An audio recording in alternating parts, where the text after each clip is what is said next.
Let's talk about TRT, testosterone replacement therapy, versus taking HCG and Clomid to boost our testosterone levels.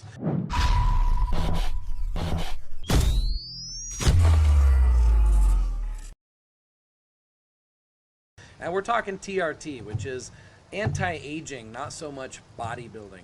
Coach Trevor has a lot of experience coaching bodybuilders and others in the use of hormones and has reviewed a lot of blood work. So I want from his experience what the benefits and drawbacks of doing the testosterone versus HCG and the Clomid. There's something called testosterone replacement therapy we've talked about and something called hormonal replacement therapy.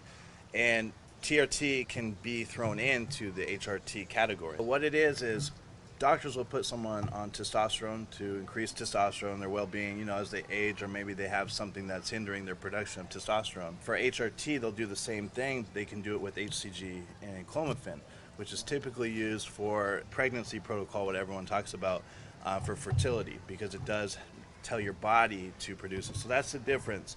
When you're doing the TRT with testosterone injections, you're giving your body an exogenous testosterone. When you're giving it HCG and clomiphene, what you're doing is it's telling your body to start producing it again. So it's your body is producing the testosterone as opposed to just injecting it. Now, the benefits and drawbacks are HCG and clomiphene.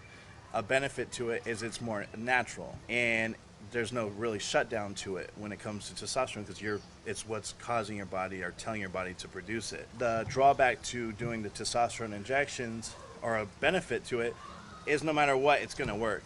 You're going to have testosterone, you're going to feel better if you had the low testosterone in the first place, and it's just there. Go to the drawbacks with the injection is, one, people don't like injections, but two, the way doctors do it is every 10 days usually. I've seen them go every 7 days. Some doctors are lenient in different states, but for the most part they start getting these up and down levels, and 9 times out of 10 the doctors are only prescribing maybe 100 milligrams to 150 milligrams every 10 days, which leaves them in a low range, but it's still normal on the chart. That would actually add to a positive of the HCG, is that typically with HCG and clomiphene, depending on the person, but typically they will have a good amount of testosterone higher than that. Now, if you had a good doctor, you can keep your testosterone higher and better and not have to do daily injections of HCG, but the needles are so small, it kind of is a trade-off. So that's the difference. You can get a lot higher with injection and less frequent shots, just bigger needles. And the HCG is just more of a healthier alternative, but you can't run HCG forever. Theoretically, you run testosterone. When they put these people on testosterone, they can be on it the rest of their lives with no breaks. And with the HCG, you're going to have to take a break. So I think the best answer to that question is kind of doing them both. And you can get away if you get your testosterone production up again and start producing. When you do a TRT dose of testosterone, it's not enough to completely shut you down. So you're still able to have production of testosterone.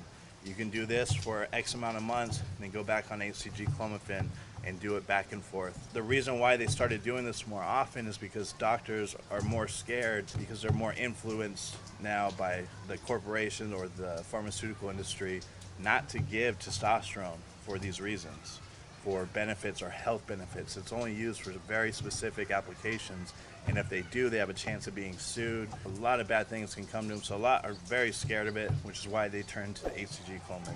One of my friends was prescribed HCG for TRT purposes at 250 IU twice per week. What about Clomid dosages for TRT purposes? Typically, I've never seen over higher than 50 milligrams of clomiphene, and I've seen as low as 25.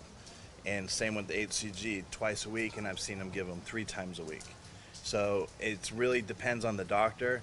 50 milligrams of clomiphene is plenty if you're talking about increasing testosterone and keeping the estrogen at a healthy limit or level from HCG. 50 milligrams would be what I would shoot for, but still 25 is okay, because we're not dealing with taking larger amounts of testosterone exogenous.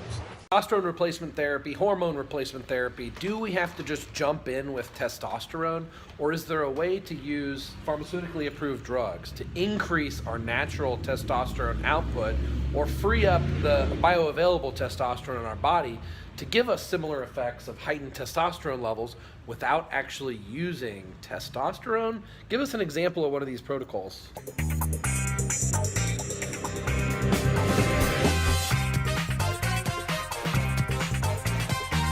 to determine that, if you can use something other than testosterone, you have to have the whole story. So the whole story means I need to see not only your total testosterone level, because that's just a number that tells me your production. This is what you're producing, but it doesn't tell me how you're using it or how it got there. So I have to look at your stimulatory hormones, your LH, your FSH, because I have to determine, is the signal from the hypothalamus to the pituitary to the testes, is the signal strong? Then I got to look at, okay, what is your conversion of testosterone to estrogen? 90% of our estrogen comes from that conversion. It's a necessary hormone.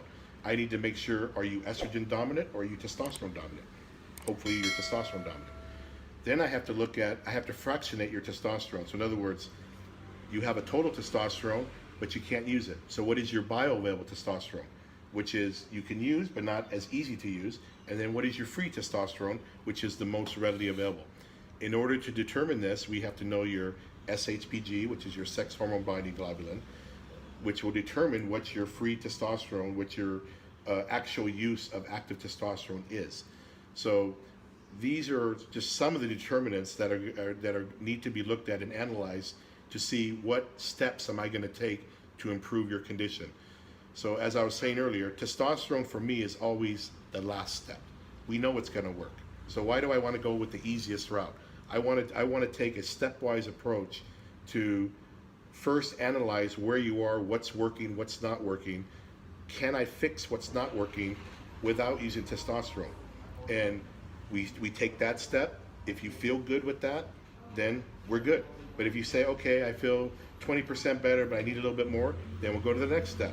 Okay, I feel 50% better, but I need a little bit more. Then I go 60. Then I go to the next one until we figure out what it is that's going to satisfy whatever your goal is or whatever the initial issue was. So he's got to look at the specific blood work to figure out what the bottleneck is and fix that individual's bottleneck. But I'm going to ask him to give an example protocol or just the example drugs that he would use or choose from in getting someone's testosterone or the net effect of testosterone being higher. But if you want this adapted to your particular situation, then you'll have to come meet with Dr. Tim and go over lab work with him. Give us just an example of some of these, the drugs that would help do this. Okay, so if I have a young guy come in, who's concerned about fertility, who's concerned about his own production, then of course testosterone for me is off the table initially. Unless he absolutely positively needs it, that's off the table. Which is the situation you're in. You're trying to increase testosterone without hurting your fertility. So I would take an approach where I'm going to increase your own testosterone. And in order to know the means to do that, I have to analyze the laboratory tests. I have to see if I stimulate your own testosterone, is that going to be an effective way for you?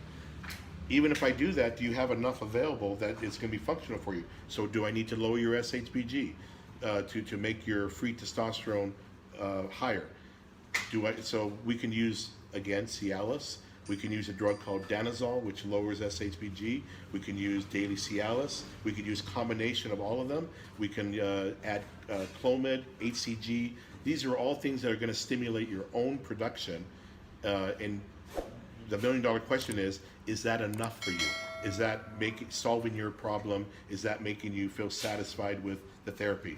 And if it isn't, then the next step is, we could throw a peptide in there. We want to avoid disrupting your what we call the HPTA, the hypothalamus pituitary testicular axis. We want to do as best we can to not disrupt that, because once we disrupt that, now there's going to be a rehabilitation process that needs to be instated to get that back to normal.